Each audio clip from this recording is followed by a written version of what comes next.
Hello, Rob Scott here, President of Life University, here at our beautiful, albeit very quiet campus in Marietta, Georgia. As I'm sure you are aware, we're in the midst of an unprecedented national and global public health response to the coronavirus outbreak. Tensions are high, fear and panic abound, as is visible with food and supplies quickly disappearing from shelves and thankfully being restocked again as soon as possible.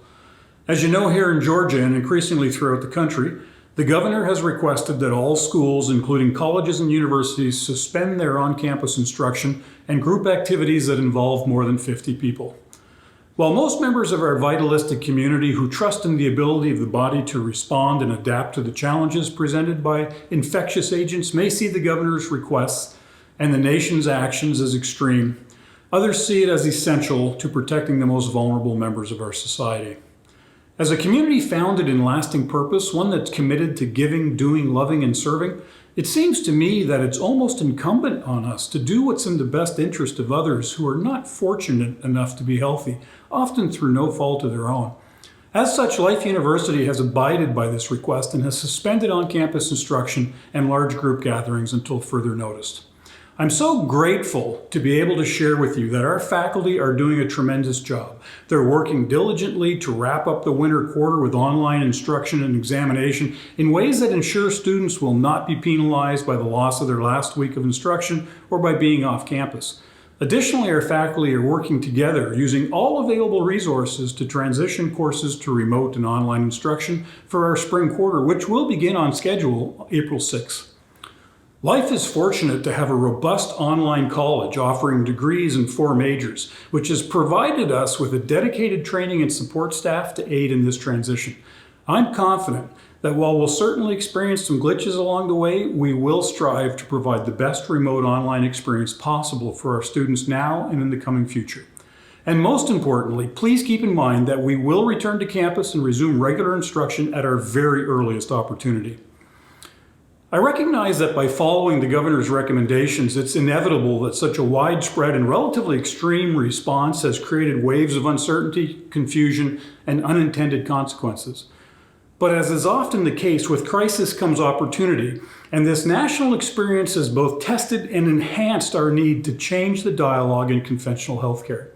When the dust settles and our sanity returns, an opportunity exists to create a conversation that moves the focus away from a failing and expensive healthcare model that centers on identifying and defending against microorganisms that perpetually surround us, to a focus on a healthcare model that centers on recognizing, supporting, and strengthening our body's own natural immune functions and responses. I often wonder what our world would be like if that brilliant physician, the father of epidemiology, Dr. John Snow, who through his thoughtful, diligent, and persistent thinking was the first to identify the drinking water of the Broad Street well in the Soho district of London as the source of the cholera epidemic there in 1854. Through his logic and reasoning, he removed the pump handle on that well and prevented others from drinking the contaminated water and becoming sick. I often wonder what the world would be like if we had asked a different question back then. And that question is, what is it about a person's physical constitution would allow them to drink the contaminated water and not get sick, as many did? You see, if we'd asked a different question, studied a different population, we would have had a different healthcare system than we do today. We'd have a healthcare system that's based upon supporting the natural adaptive ability of the body. A system that focuses on supporting immune function so it can respond effectively and efficiently to these external stressors. We'd have a healthcare system based on ensuring people eat healthy, nutritious foods, embrace regular physical activity, enjoy and practice mindfulness. And we'd have a healthcare system focused on ensuring optimal function of the nervous system that controls and regulates not just immune function, but the entire body. Rest assured that all of us here at Life University remain committed to answering that question and to providing quality educational degree programs and health services that support this salutogenic vitalistic model of health. In closing, I'd like to offer my sincerest thanks and appreciation to our students, faculty, staff, as well as our alumni and friends for your continued support, understanding, and your assistance as we adapt to the ever-changing circumstances we all find ourselves in.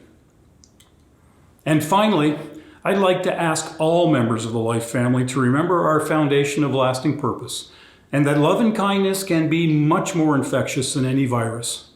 As you go about your lives in the next few weeks, look after your neighbors, and please be the reason that an overlooked grocery store clerk, a truck driver, a gas station attendant, a teacher, a first responder feels that all their hard work has been a service to you and to others.